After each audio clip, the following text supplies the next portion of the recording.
Welcome back to the Commerce Collective Podcast 2024 Shoptalk series.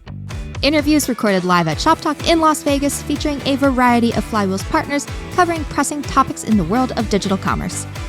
I am your host, Emma Irwin, and in this episode, I sat down with Erin Lastra, VP of Retail Partnerships at Criteo, to talk all about fragmentation across the commerce ecosystem, the impact of this fragmentation, with a specific emphasis on the retailer side of things, which is a little bit new for the podcast, and I'm very excited about it, and Criteo's solutions for such fragmentation.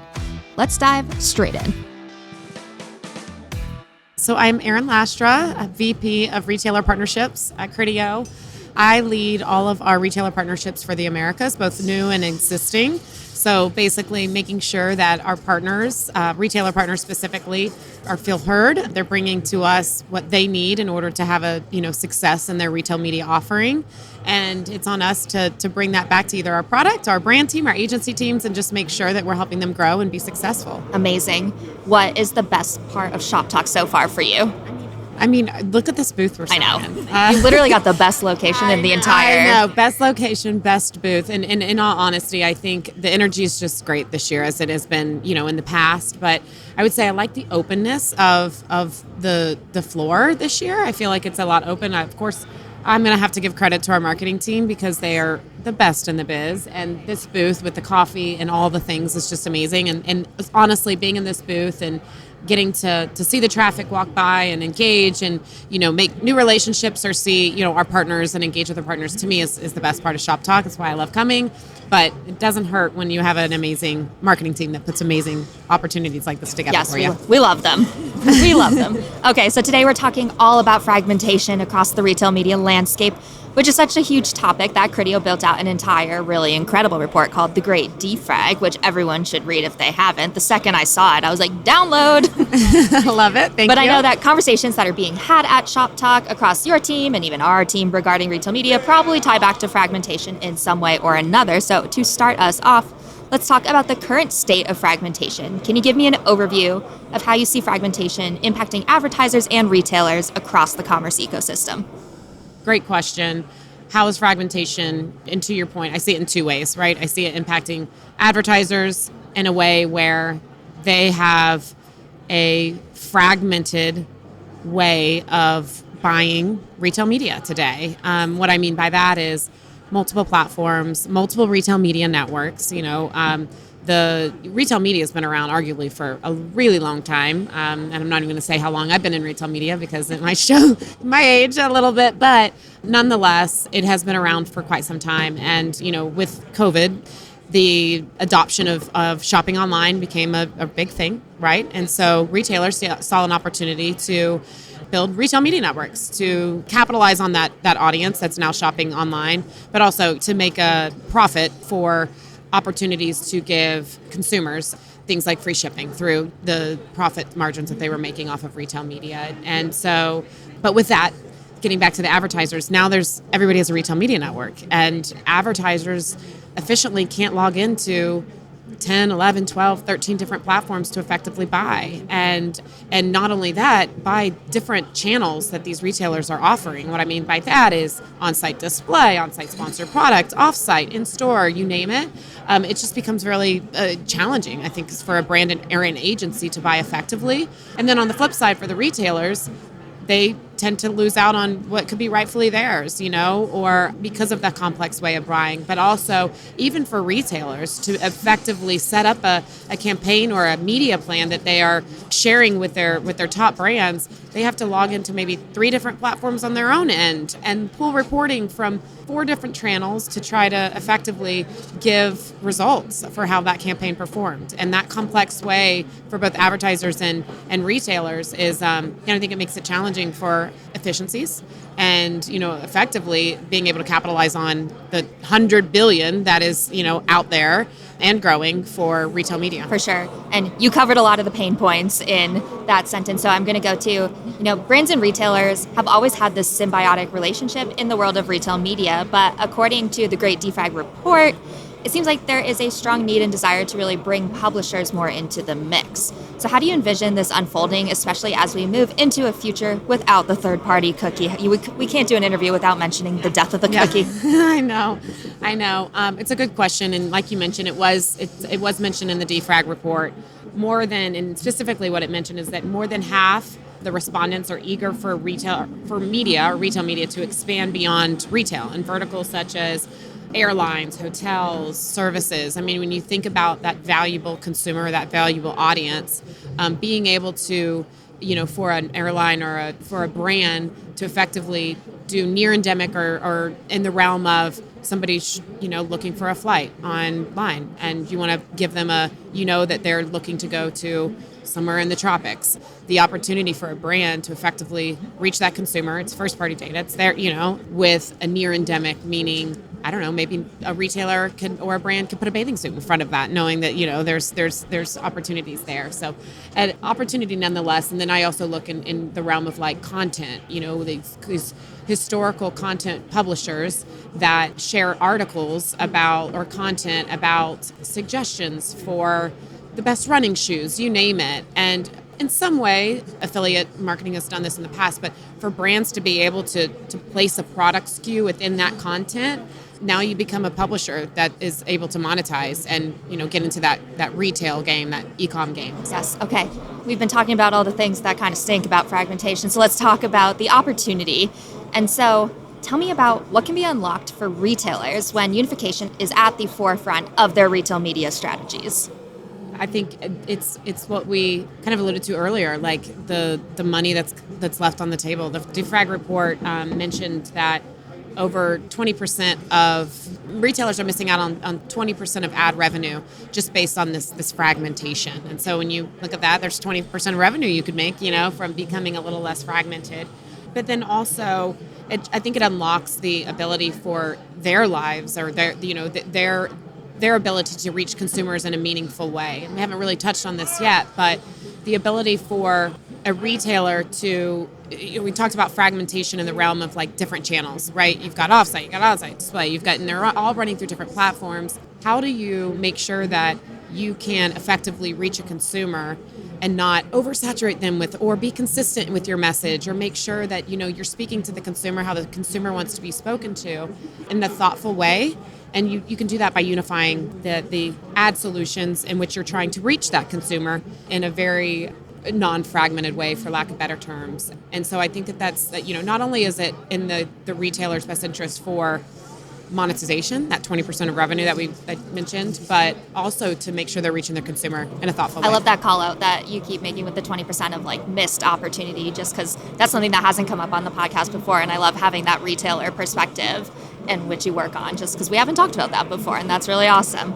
So we've spoken a lot about how unification impacts retailers and advertisers, but let's touch on the value it drives for consumers. And so I'm going to have you talk to me like I'm just a regular shopper.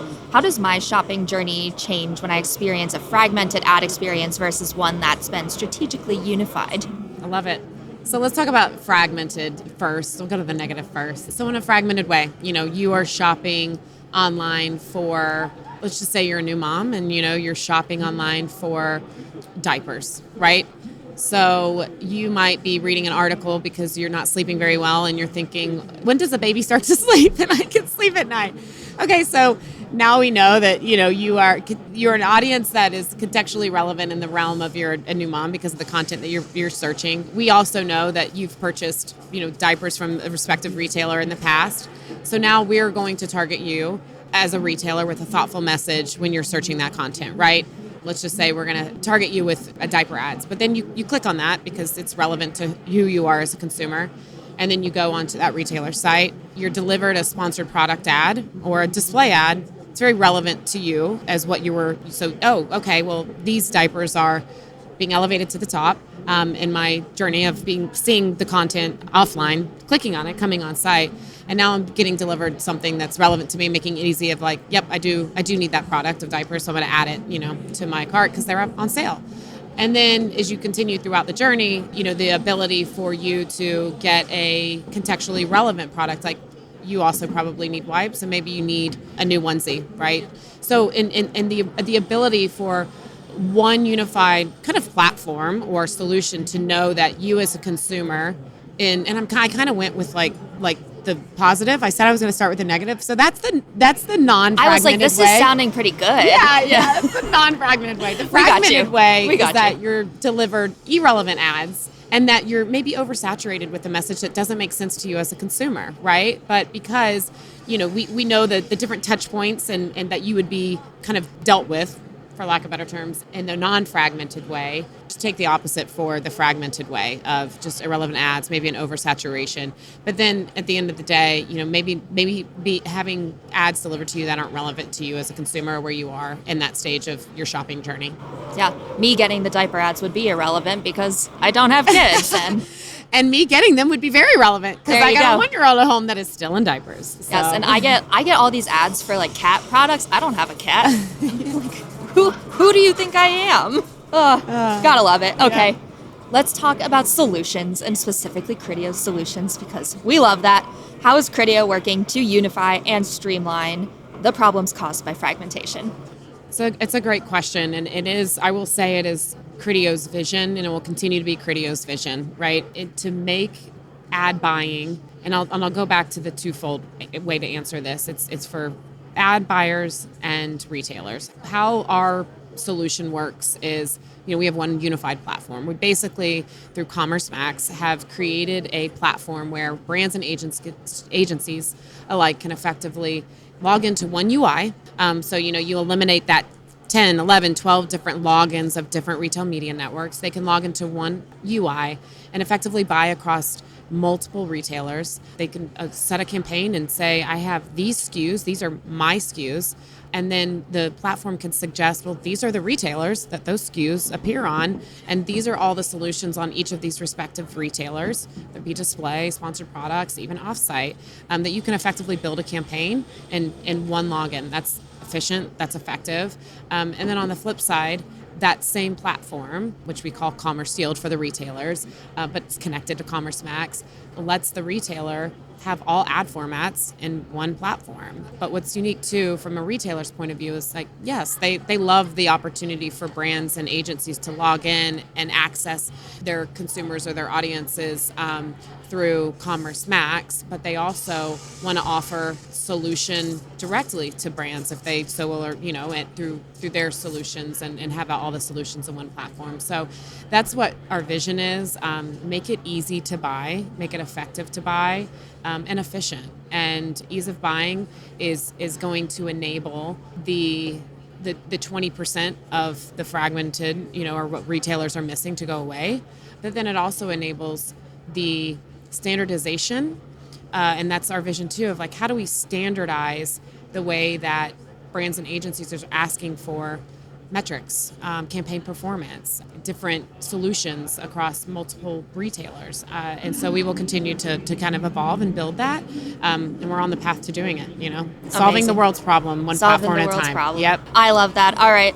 Last question for you in this topic, and it's a bolder question. It's one of my shower thoughts, but won't there always be some element of fragmentation when we look at, all of these walled gardens and all the different commerce solutions providers? It doesn't seem like we will get to a day where we're able to have such a unified experience, but am I just being a Debbie Downer in this? What do you see? Never say never, but I think we're not there yet, and we're getting closer, and I think the first step to solving is identifying that there's an issue or there's a challenge. And I think we've all identified there's a challenge. Everybody's talking about fragmentation. Everybody's talking about how hard it is to buy and the need to want standardization, non-fragmented ways of buying. So when you admit there's an issue, then you start to solve that issue, right? So, and we're on the path. Do I think that there's a world where everything can live in one pretty platform?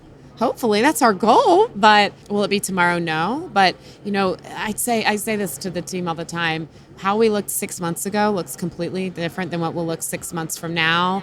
But I am confident that we will continue to evolve to a retail media world where we are all collectively as retailers, agencies, and brands, and then, tech providers as ourselves, working to solve for this. Might not be the prettiest and the fastest, but we'll get there. Amazing. Any key takeaways that you want to leave the audience with? Yeah, I would just say, like, let's just continue to make it easier to buy for brands and agencies. Make it easier for retailers to offer solutions that effectively allow for not only brands and agencies to access, to buy media, but for relevant messages and solutions through ads that are delivered to their consumers, right? You don't want to be delivered cat. You don't care. I mean, you don't need cat food. So don't send you cat food. But be relevant, be thoughtful, and put the customer first. That's what retailers are always doing and want to do to protect their consumers. So I think those are the 2 points I'd really double down on, and that we'll get there. We'll get there. We'll get there. All right. What are you looking forward to coming out of Shoptalk? Gosh, just having, the takeaways and the follow-ups from the really awesome conversations that, a lot of our existing, and I'm from a retailer perspective, partners, they come visit our booth. We spend time with them, valuable time. It's a time that, we speak with them every week, but this is a time to really have the engaging conversations, bring in, other key stakeholders within each team to have those innovative, thought-provoking questions of like, okay, what is, we know what success has looked like. How are we going to look further? And I think Shoptalk allows that opportunity for us to really double down on those. For sure. There's just something different about having meetings in real life. Oh, absolutely. Just something different about it. Absolutely. And there is, and I love it. And what better place than Vegas and this beautiful booth that our marketing team did. Yes, it is. I can't get over it. It's so pretty. And with that wraps up this episode of our 2024 Shoptalk series. There are 3 total episodes. You must listen to all 3 of them. This is a requirement because you just don't want to miss out on any of this really cool content that we got to record live in Las Vegas. I have been your host, Emma Irwin. Thank you to Erin and Criteo and Criteo's repeat occurrences on the Commerce Collective podcast. I will see you next time.